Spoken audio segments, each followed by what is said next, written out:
ঈদের নামাজ ও ঈদের দিনের সুন্নাহ সমূহ জানতে চাই। ঈদের দিনের অনেকগুলো মাসনুন আমল আছে।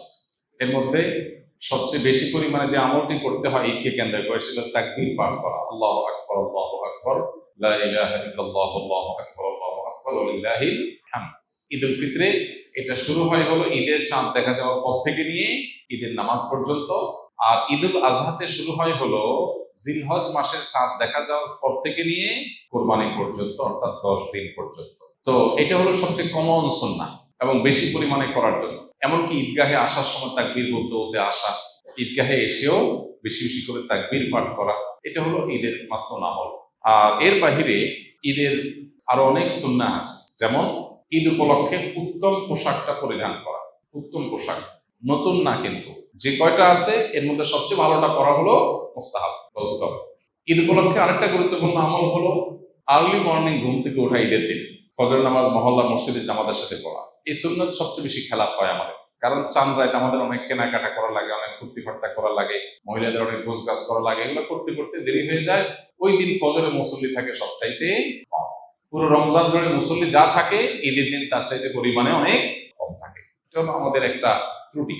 ঈদের দিনের আরেকটা গুরুত্বপূর্ণ আমল হলো উত্তম রূপে গোসল করা, আরেকটা আমল হলো মেসওয়াক করা, আরেকটা আমল হলো সুগন্ধি ব্যবহার করা, আরেকটা আমল হলো ঈদুল ফিতর যদি হয় তাহলে সেক্ষেত্রে কিছু খেজুর টেজুর বা মিষ্টি মুখ করে তারপর ঈদগাহে আসা।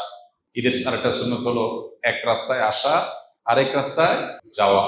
ঈদের অনেকগুলো সুন্নাহ আছে যে সুন্নাহগুলো আমরা পালন করার মাধ্যমে ঈদটা অর্থবহ হয়ে উঠবে। ঈদকে কেন্দ্র করে অনেক অনাচারও আছে, যেমন ঈদকে কেন্দ্র করে দেখা যায় গান বাজনার ভিতরে ডুবে যায় মানুষ, ঈদের আনন্দ করতে গিয়ে নামাজের খবর নাই। এগুলো যেন না হয়, একজন মুসলমান ঈদে সে জিনিসটা আমাদের খেয়াল রাখতে হবে। কোন কোন সম্পদের জাকাত দিতে হবে এবং কত শতাংশ করে জাকাত দিতে হবে, খুব গুরুত্বপূর্ণ এবং মৌলিক একটা প্রশ্ন। কয়েক ধরনের সম্পদের জাকাত দিতে হবে। নাম্বার 1, স্বর্ণ রূপা, নগদ টাকা এবং বাণিজ্যিক পণ্য, অর্থাৎ যে পণ্য কেনা হয়েছে বেচার উদ্দেশ্যে, এরকম পণ্য, যেমন দোকানের মালামাল, যে সমস্ত জিনিস আপনি কিনছেন দোকানে হোক আর বা গোডাউনে হোক আর অন্য কিছু হোক, এমনকি ল্যান্ডের বিজনেস করেন আপনি, অনেক ল্যান্ড আপনি কিনে রেখেছেন, কেন?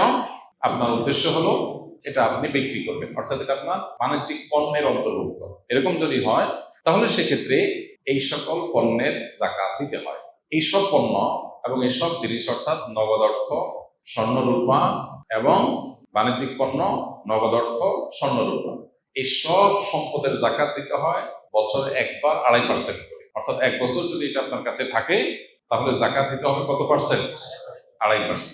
1 লাখ টাকা থাকলে 2,500 টাকা, 1 লাখ টাকা স্বর্ণ থাকলে, স্বর্ণ রূপা মিলিয়ে থাকলে 2,500।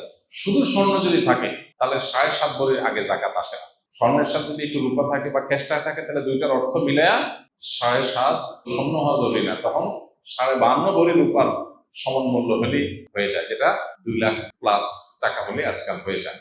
তো এই যে স্বর্ণ এবং রূপা এবং নগদ অর্থ, বাণিজ্যিক পণ্য, এগুলোর জাকাত একভাবে হয়। নাম্বার 2, গবাদি পশু। গবাদি পশুর জাকাত সেটা দেওয়া লাগে যদি গবাদি পশু আপনার চরে পড়ে খায় এবং একটা নির্দিষ্ট নেশাব পরিমাণে পৌঁছায়। গরু হলে এতগুলো, ছাগল হলে এতগুলো, তারপর আপনার উট হলে এতগুলো, এগুলো হলো জাকাতযোগ্য সম্পদ। মোরগ অথবা হাঁস, এগুলো জাকাতযোগ্য পশু না। হ্যাঁ, এগুলোর জাকাত হবে যদি কেউ মুরগির ফার্মের বিজনেস করে, যে মুরগি কিনেছেন তিনি এটা বিক্রি করবেন, তখন একটা বাণিজ্যিক পণ্য হিসেবে জাকাত আসবে। পশু হিসেবে জাকাত আসবে শুধুমাত্র এই যে ছাগল, ভেড়া, দুম্বা, গরু এবং উট, মহিষ, এগুলোর জাকাত আসবে। এগুলো নির্দিষ্ট নেশাব হলে, কোনোটা 40টা, কোনোটা 5টা, আকার অনুযায়ী আপনার জাকাত আসবে। এগুলোর বছরে একবার জাকাত আসে। তৃতীয় জাকাতের আরেকটা পণ্য হলো কৃষিজাত পণ্য। কৃষিজাত পণ্য যে সমস্ত ফসল আমরা করি, এই ফসলগুলোর জাকাত দিতে হয়। ফসলের জাকাতের নেশাব হলো 17 মণ। 17 মণ, 5 ওয়াসাক, মূলত 5 ওয়াসাক হিসাব করলে 17 মণ হয়। এই হিসাবে কিছুটা ভিন্নতর মত আছে, বাকিটা প্রসিদ্ধ মোটামুটি গ্রহণযোগ্য যে 17 মণ যদি হয়ে যায় তাহলে সেখানে আপনার যদি আকাশের বৃষ্টির পানি থেকে হয়ে যায়, প্রাকৃতিক পানি থেকে হয়ে যায়, আলাদা পানি সেচন করা না লাগে, তাহলে সেক্ষেত্রে 100 ভাগের 10 ভাগ, 10%।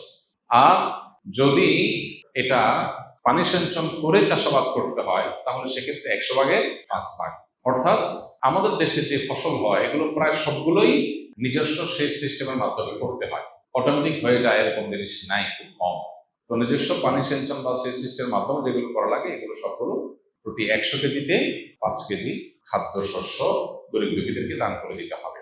এটার সাথে বছরের সম্পর্ক নাই, এটা হলো যতবার ফসল উঠবে ততবার জাকাত আসবে। এ হলো মোটামুটি জাকাতের ব্যাপার, যে যে সমস্ত সম্পদে জাকাত হয় এবং কত পার্সেন্ট করে জাকাত হয়।